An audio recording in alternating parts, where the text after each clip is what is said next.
here. Okay.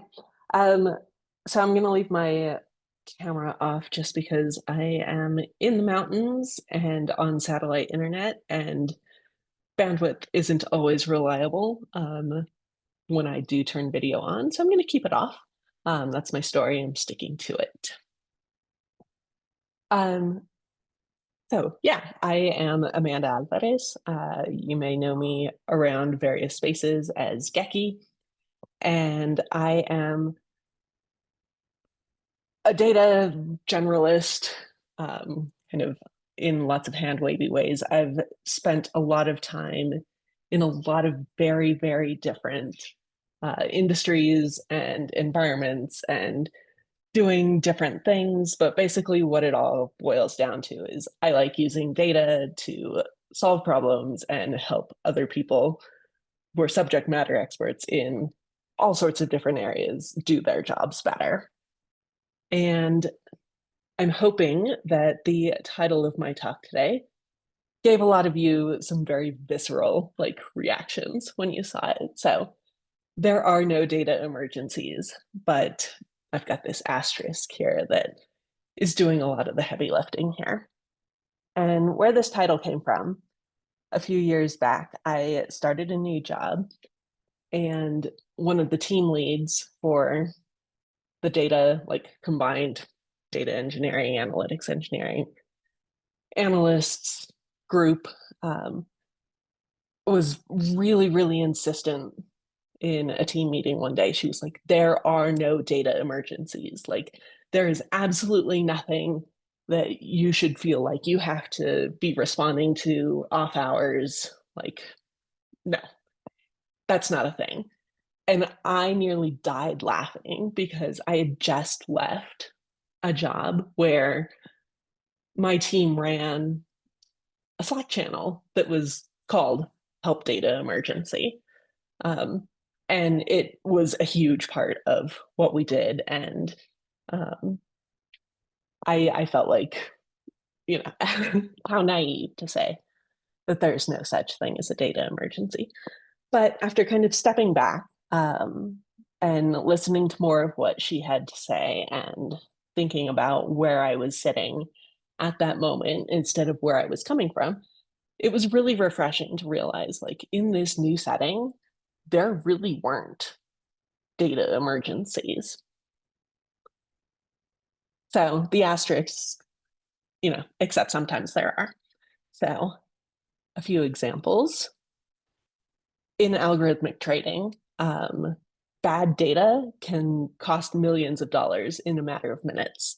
And with markets operating all over the world in different time zones, pretty much 24/7, if you're on a team that is serving all of the trading activity all over the world, yeah, you might get a phone call at 2 o'clock in the morning that's like, data is bad, we're bleeding money, help. Another example from my past, I used to work in the oil and gas industry and spent part of my time for working for a company that did offshore electromagnetic surveys. So we were out in the ocean measuring the resistivity of the subsurface of the Earth. And without getting too much into that, if you set up your survey acquisition with the wrong parameters, you can collect data that's completely insensitive to what you're looking for. So if you go in and you design your survey with the assumption that the Earth looks one way, you can get out, collect data, and find nothing, which costs a lot of money. And then I think it's easy for everyone to imagine that there are cases where lives literally depend on data being correct and useful. And some things that I thought of there were like in a medical setting, or if you're doing disaster response work, if people's security, to their actual lives is at risk, things like space exploration or deep sea exploration, like lives depend on data being right and your ability to make decisions from them. And then a different type of data emergency that I've been working with lately has to do with existential threats to the federal US data ecosystem. And here, in some cases, lives are at stake. In a greater sense, democracy, transparency, all those things are very much on the line.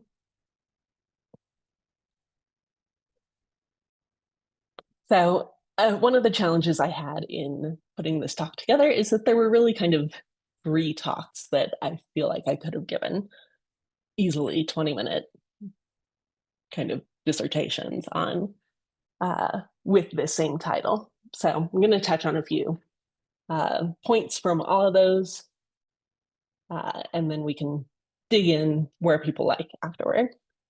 So starting out, what doesn't constitute a data emergency? Like I said, the colleague that said there are no data emergencies, she wasn't wrong for where we were. Absolutely nothing that went wrong in our purview was something that couldn't wait for business hours.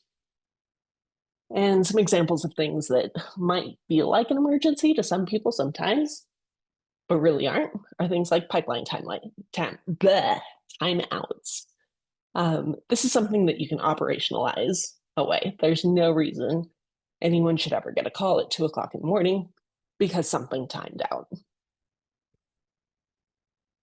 There are also ways that pipelines can fail, or like different processes can fail, but there's not really anything you can do about them. Again, you don't need a human to look at those. A lot of them you can say, okay, this is something to file for later. Urgent requests outside of business hours and stakeholder panic. These are things that, for the people who are asking you to do something right away, they may feel like they have an emergency, but a lot of times it comes down to a failure to plan on their part. And their failure to plan really isn't your emergency. It's something that they're just going to have to work around. It's hard to say that sometimes when they're the ones paying your check, but kind of over time, you can sort of create a culture that handles that. So my rule of thumb here, if someone's immediate safety is on the line, or sort of the business equivalent of that, if the problem isn't handled right away, does it pose some sort of existential risk to like our ability to continue to operate?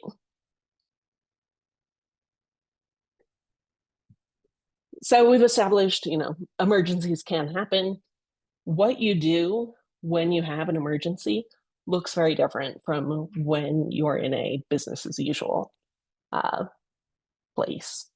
So when things are going normally, you have, and you should be doing advanced planning. You should be building roadmaps for your technical work that are very intentional. You have predictable cycles you can work with. You can set strict standards for what kind of work you do, how you do it, and you can build long-term solutions. When the shit hits the fan, a lot of that has to go out the window. So instead of being able to stick to the game plan, everything you're doing is very interrupt driven. You have to do triage. A lot of times you don't even know what the problem is. You just know there is a problem. So you have to kind of figure out what's going on, how do we act, and actually put something into action pretty quickly. So real-time decision making is super important. Short-term wins are good wins. Like not everything has to be built in this emergency setting that's going to stand the test of time. You just have to make it work. Knowing that there are things that you can do ahead of time to prepare for how you behave in an emergency setting. Most organizations aren't set up for that. They're optimized for the steady state. And then when something does go wrong, people tend to either like try to stick to their game plan because it's what they know, it's what they're good at, or it's just like full chaos, forget everything, like forget doing any of our normal like day to day.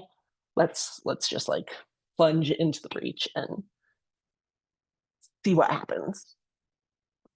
Really useful to have a like as an individual, sort of an alter ego, or as an organization, have a playbook for what you're going to do in case of emergency.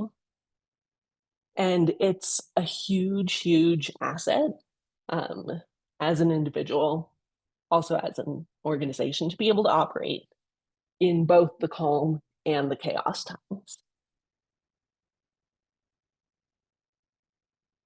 Things you don't want to do in crisis mode: be like laser focused on sticking to your standards. You're like, things have to be perfect. We follow this process. This is what we're doing from our roadmap. Like, let's not deviate from it.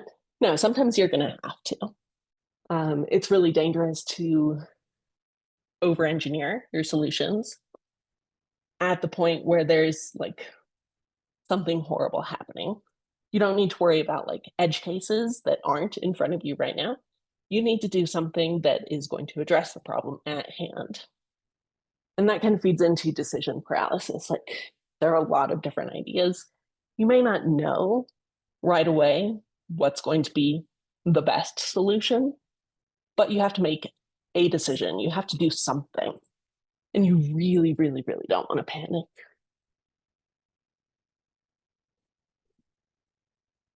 So there are different skill sets that are important when everything is on fire. And there are different ways that you have to approach the work that you do. Pattern recognition is really important because a lot of times you're doing triage at the same time that you're trying to build the solution. Like, you're flying the plane while you're building it. Rapid prototyping is really important. Like, you might not know what's going to work. So if you can, you need to try multiple things at a time.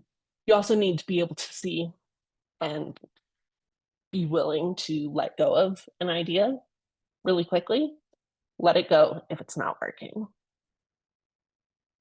Duct tape is your friend. Like, not everything has to be something that you're going to put in production. It probably shouldn't be something that goes straight into production. You're looking for the smallest solution that's going to take care of the problem that you have. Communication is kind of an obvious but really difficult thing to do, because a lot of times when you're firefighting, you get these blinders on and other people don't know whether progress is being made. You don't want to slow down your progress on solving the problem, but you also don't want people to kind of spiral and cause bigger problems because you're not telling them what's going on. And the last thing that's really important, kind of at an institutional level, is you've got to have a safety net. Like, people have to feel like they are able to make decisions and do things that are not like in a set sort of playbook in order to get you out of trouble.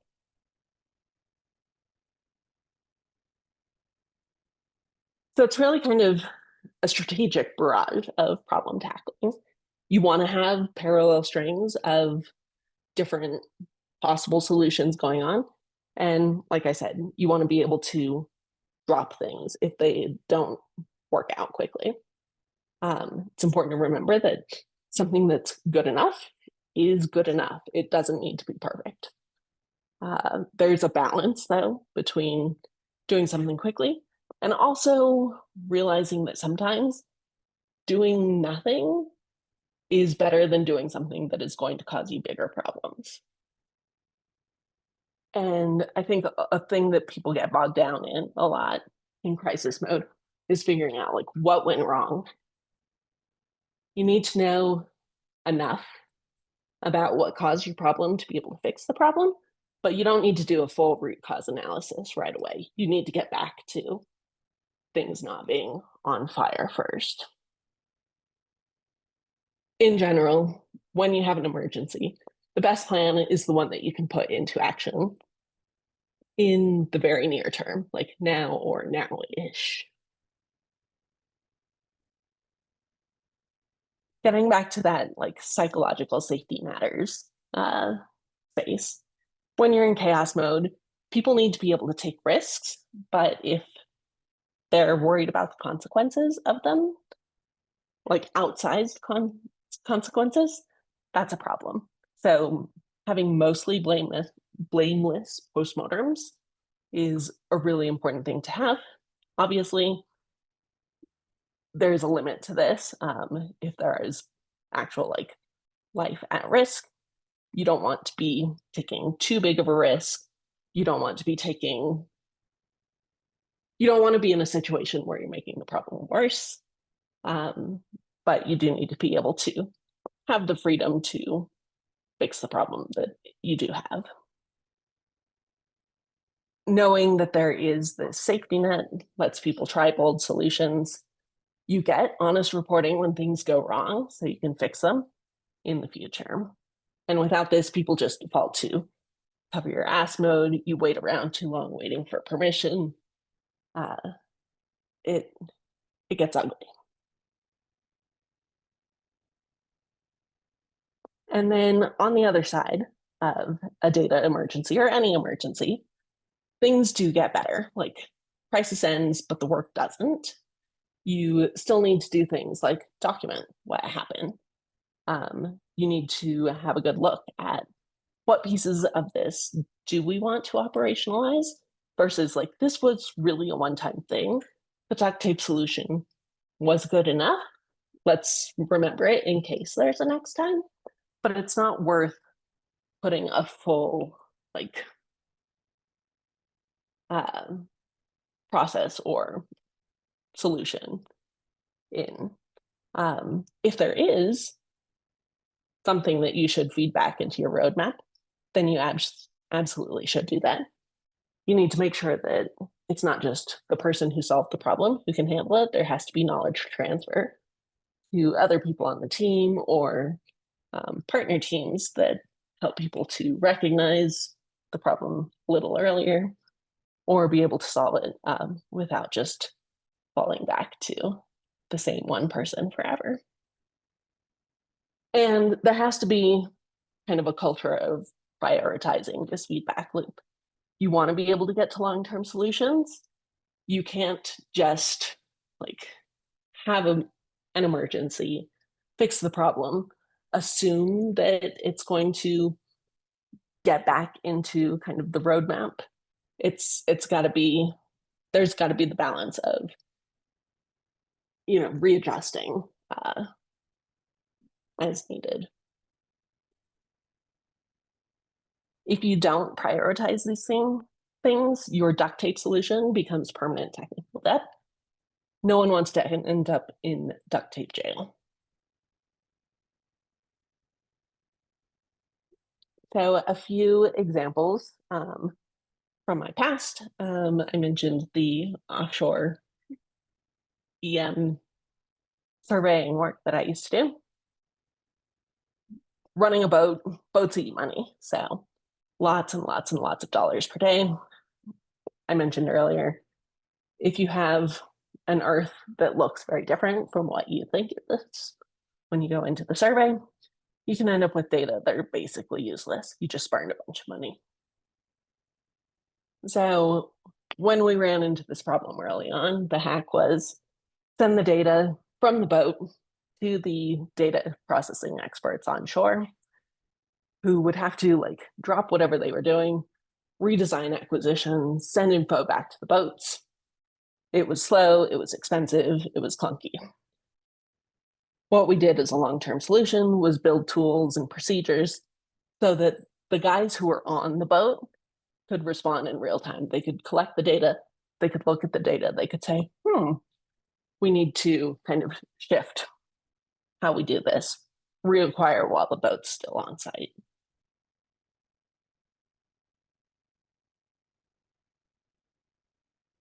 in I used to work for a hedge fund. I mentioned this was the place where we had help data emergency as a Slack channel. We also had a non-emergency help channel. And there was a clear delineation between how things were escalated in one area or the other. Um, when you're doing global trading, data feeds break, you get bad data. You can very easily end up losing lots and lots and lots of money in a very short period of time. Early on, it was pretty painful. We'd get waken up in the middle of the night for a lot of things that were not actual emergencies. So we had to do a big push to operationalize how data quality was monitored and come up with processes for how we and other teams would respond when there was a data emergency. Some of the things that we did to help with this were introduce people to regular support responsibilities early on when they joined the team, with strong mentorship so people would have the confidence and the experience to be able to handle problems. And then something I've been working on lately is looking at what's been going on with the US federal data ecosystem. And we're really in a place where data infrastructure is in crisis. And this is a situation where over the past 9 months, we're in a place where emergency is kind of the status quo. It's hard to come up with a roadmap. It certainly was impossible at the beginning of the year because the needs that we have are constantly shifting, and it's not something that we have any control over. So, like in November of last year, we started looking at things that, okay, let's start archiving some data that, based on our experiences 8 years ago, we can expect are going to be in danger. Oops. And then in January, we got into this sort of like, we saw entire agencies where data was being taken down. And so it was this whack-a-mole situation where it was like, we might hear from someone on the inside or start to see pieces disappearing. And it was like, okay, this looks like it's going away. Let's rush and archive this. Oh, now there's this other problem. Like, let's rush and archive over here. In February, things started to get a little bit better, like looking from a distance, where the courts and, just other factors were forcing this administration to restore a lot of the data that they had removed or moved. But over time, it became clear that things were continuing to change in more surgical ways. Pieces of data were disappearing, not entire websites. And as we move on, like, we know this is going to keep going on for the next few years. We need to kind of be able to keep an eye on everything that's changing, but also stay on high alert for like the new and different ways that they're screwing up data. Sometimes intentionally, sometimes not. So it's a place where we're just like constantly pivoting to respond to what's happening, but also the needs of the people who are taking a look at what we're sharing in the project we're doing. So again, there are no data emergencies except when there are. When there are, the normal rules don't apply. And it's really important when you have an emergency, yeah, go ahead and have that Slack channel help data emergency. You've got to be able to hack your way through it, embrace the fact that you're building short-term solutions, and say, kind of dive into the idea that things are chaotic, but you can deal with them. And it's actually really good to be able to do that and feed back into longer term solutions. And with that, let's talk about channel questions. All right. I think there was, all right, there's one. Have you codified SLAs for your team's deliverables? So not where I am right now, but in in other settings, yes. And it's a really great thing to do when you can do it right. It can't be just the data team that puts together SLAs. Like you've got to talk to all of the different teams who are working um, with your data and understand what their different needs are because team A may have different risk tolerance than team B does. And understanding the different ways that people are actually using the data gives you a very different idea than you would probably come up with on your own for what those SLAs should be. Um, I worked in a setting where we would spend like would kind of as much as possible drop everything for a day. There was pre-work, there was questions. It was a very guided exercise in data quality management, so that we were building the right quality checks and letting people know the things that they needed to know. All right. And then the other question we had is, what would an in case of emergency playbook look like for a data team? um, let's let's check off the it depends box on the bingo card again. It totally depends. And that's where doing that sort of SLA data quality exercise can be really useful. I don't think it's something that you can apply at a team level. I think you have to apply it at more of the like at whatever the more detailed version of it is. So whether that's by data product or whether it's by like stakeholder team, um, knowing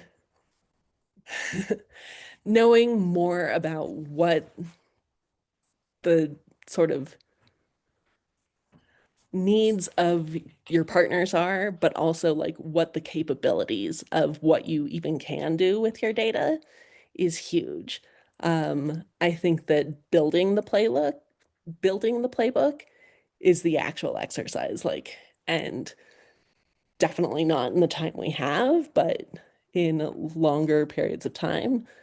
I think it's a fun thing to talk about. I definitely have opinions about how you do exercises like that, but it's not one size fits all at all. You have to kind of look at the size of your team and the strengths of your team and the type of data you're doing and types of problems that your stakeholders are tackling and um, build the playbook that makes sense for the setting where you are. Um, like I said, that new job where we decided we didn't have data emergencies, very, very different from what the playbook looks like for somewhere where you're kind of expecting an emergency on a near daily basis. Yep. Yep. Yeah. Building the like usually like when you go my experience is when you do the process of it or you sit down and go, what would a playbook look like? What processes exist or needs to be written down? Starts a whole long conversation, which is very valuable, but also very, very, very long.